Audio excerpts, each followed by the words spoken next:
Good day, everyone. We are the Group 8. My name is Jessa Mae Bretaña, and today I'm the reporter for the topic given to us, which is the sensory and motor mechanism. But before we start our presentation, let us first introduce to you our objectives. Now, firstly, to know the definition of sensory and motor mechanisms and how does it work. Secondly, to know how sensory and motor mechanisms work in plants. Thirdly, to know how sensory and motor mechanisms work in animals. And fourthly, to know the differences in plants and animals. So what is sensory and motor mechanism?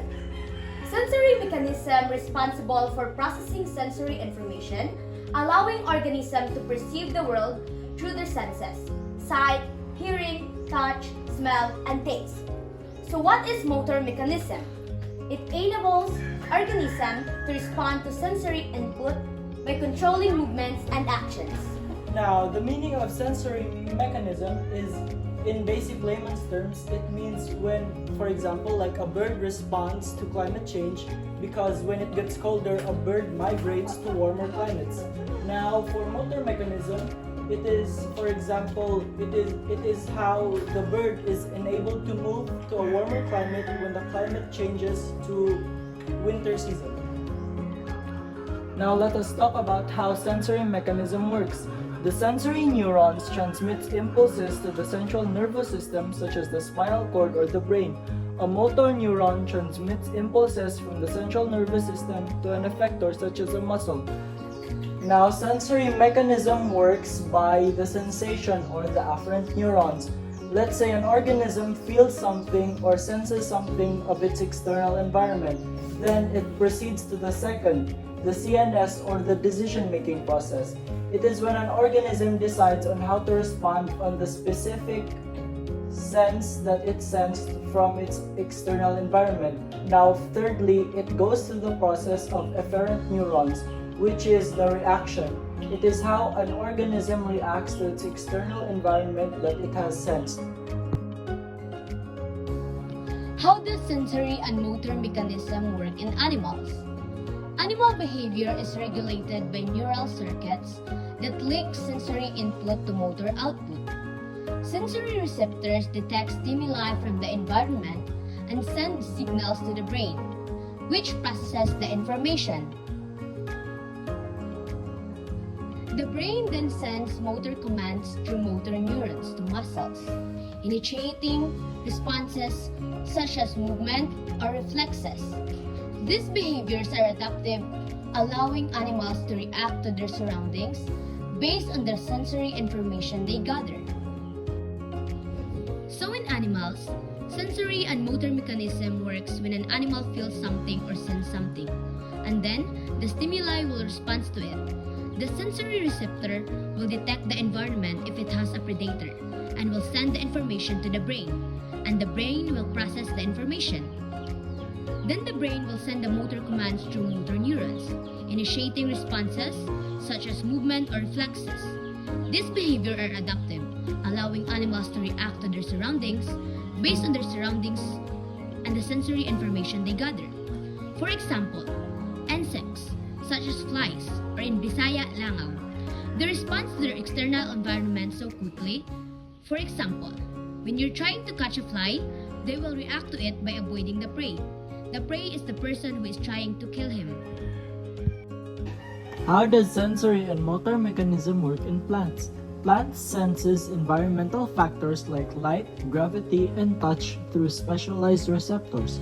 These receptors send signals usually through chemical messengers to the plant's response system. The plant then adjusts its growth, such as bending toward light or gravity, by modifying cell growth and turgor pressure. While plants don't have muscles, their motor responses are driven by changes in cell behavior, allowing them to move and adapt to their surroundings. Sensory and motor mechanism work in plants by, for example, the huya-huya or the Mimosa pudica.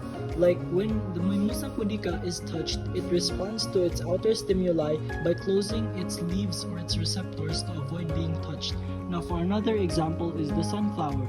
The sunflower responds to its outside stimuli, which is the sun, and it follows the sun everywhere it goes until nighttime.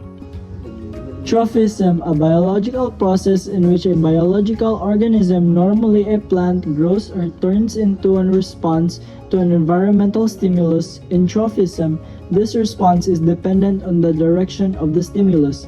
Now, phototropism is an example of trophism, which in the growth and development of plants in response to sunlight, the plant senses the sunlight and it is responded by growing towards the sunlight or the other way around.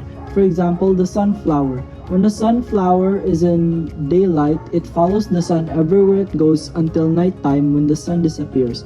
Now, gravitrophism is the process wherein the plant senses the gravity and in response to the gravity pulls the plant and it grows toward it. Usually plants that are planted lower undergo this process. For example, when you plant a normal plant or tree, it grows downward because it follows the move of gravity.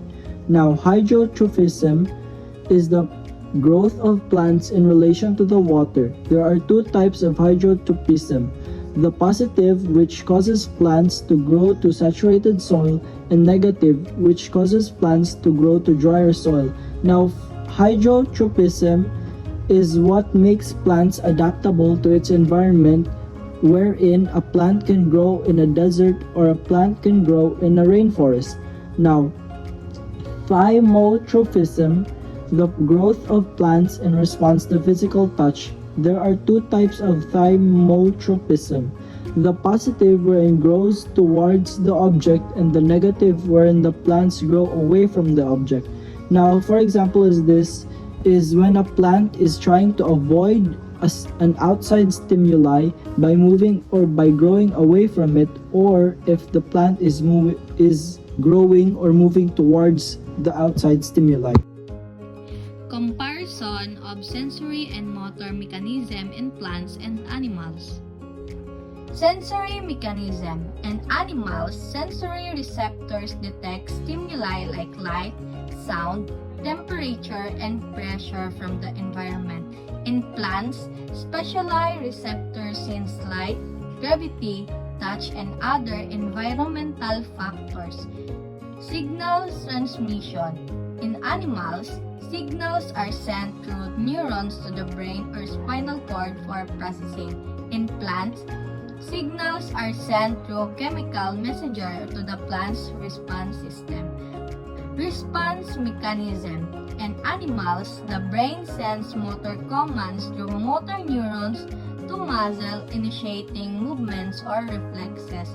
In plants, growth adjustment like bending toward light, phototropism or gravitotropism are driven by changes in cell growth and turgor pressure. Movement type. In animals, movement is driven by muscle contraction in response to motor commands.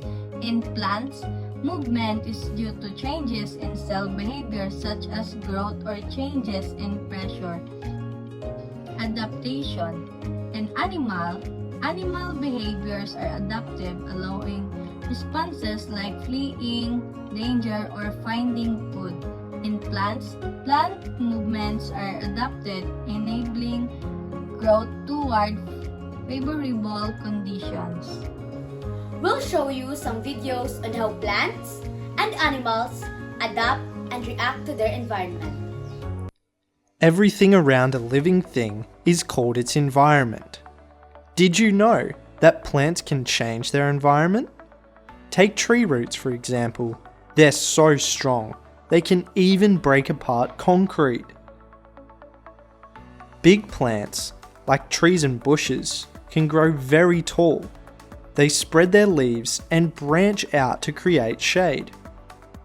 The shade keeps the ground cool and can be a home for many animals. The roots of plants do a very important job. They hold the soil together. Without them, the soil could be washed or blown away by rain and wind. Have you ever seen a fallen tree? It may look like it's not useful anymore. but it actually becomes a new home for little bugs and animals. It also lets more sunlight reach the ground, which helps other plants grow. As time goes by, the fallen tree slowly breaks down and turns into food for other plants.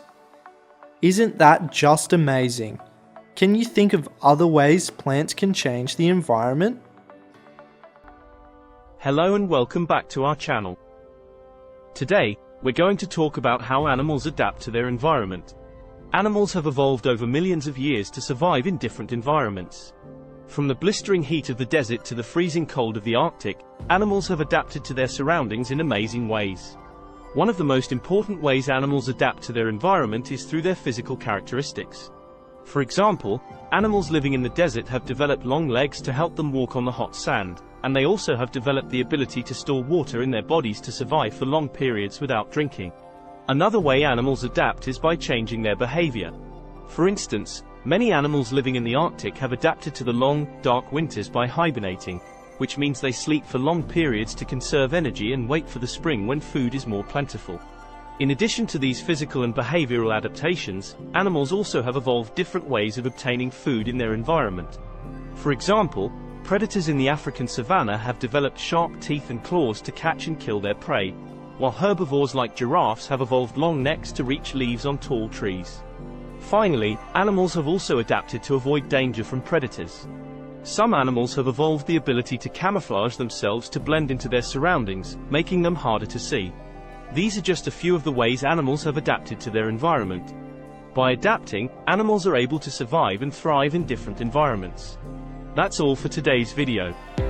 In conclusion, overall, animals rely heavily on fast nervous system, driven responses, allowing for quick reaction like running from predators or hunting prey. Their ability to move independently is key to their survival.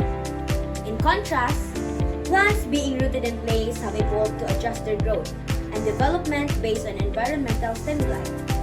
This slower but effective mechanism allow them to maximize their access to light, water, and nutrients, which is essential for their survival and reproduction.